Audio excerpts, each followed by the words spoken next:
Asian രാജ്യങ്ങളിൽ Covid വ്യാപനം വർദ്ധിക്കുകയാണ്. ഹോങ്കോങ്ങിലും സിംഗപ്പൂരിലുമാണ് കോവിഡ് വ്യാപനം രൂക്ഷമെന്ന് റിപ്പോർട്ട് ചെയ്തിരിക്കുന്നത്. കോവിഡ് വ്യാപനം വർദ്ധിക്കുന്ന സാഹചര്യത്തിൽ മുന്നൊരുക്കങ്ങൾ കൂടുതൽ കാര്യക്ഷമമാക്കാൻ സർക്കാർ നിർദ്ദേശം നൽകിയിട്ടുണ്ട്.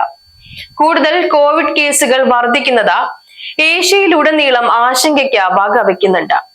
ഗുരുതരമായ കേസുകളുടെ റിപ്പോർട്ടുകൾ ഹോങ്കോങ്ങിലും കൂടിക്കൊണ്ടിരിക്കുകയാണ്. ഈ വർഷത്തിൽ ഏറ്റവും കൂടുതൽ കോവിഡ് കേസുകളുടെ എണ്ണം ഹോങ്കോങ്ങിൽ കൂടിയതായി സെന്റർ ഫോർ ഹെൽത്ത് പ്രൊട്ടക്ഷന്റെ കമ്മ്യൂണിക്കബിൾ ഡിസീസ് ബ്രാഞ്ചിന്റെ തലവനായ ആൽബർട്ടോ പറഞ്ഞു.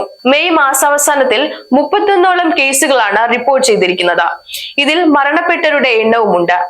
മുമ്പത്തേക്കാൾ വൈറസിന്റെ തീവ്രത കൂടിയിട്ടില്ലെങ്കിലും ജനങ്ങൾ ആശുപത്രിയിലേക്ക് വരുന്നതിന്റെയും അസുഖത്തിനായി ഡോക്ടർമാരെ കാണുന്നതിന്റെയും എണ്ണം കൂടിയിട്ടുണ്ട്. COVID-19 ബാധിച്ചതിനെ തുടർന്ന് ഈ ആഴ്ച അവസാനം തായ്വാനിൽ നടക്കാനിരുന്ന ഹോങ്കോങ് ഗായകൻ ഈസൻ ചാന്റെ സംഗീത പരിപാടികൾ റദ്ദാക്കിയതായി അദ്ദേഹം തന്റെ സമൂഹ മാധ്യമ അക്കൗണ്ടിലൂടെ അറിയിച്ചിട്ടുണ്ട്.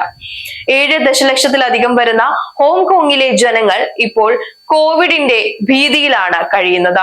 അതേസമയം 14,200 കേസുകളിൽ നിന്ന് ഒരാഴ്ച കഴിയുമ്പോഴേക്കും 28% വർധനവോടെ സിംഗപ്പൂർ കോവിഡിന്റെ അതിതീവ്ര ഘട്ടത്തിലെത്തിയിരിക്കുകയാണ്.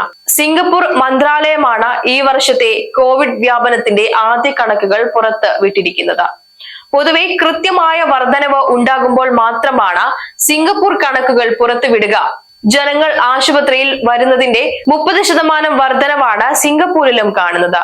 സിംഗപ്പൂരും അതീവ ജാഗ്രതയിലാണ് മുന്നോട്ട് പോകുന്നത്.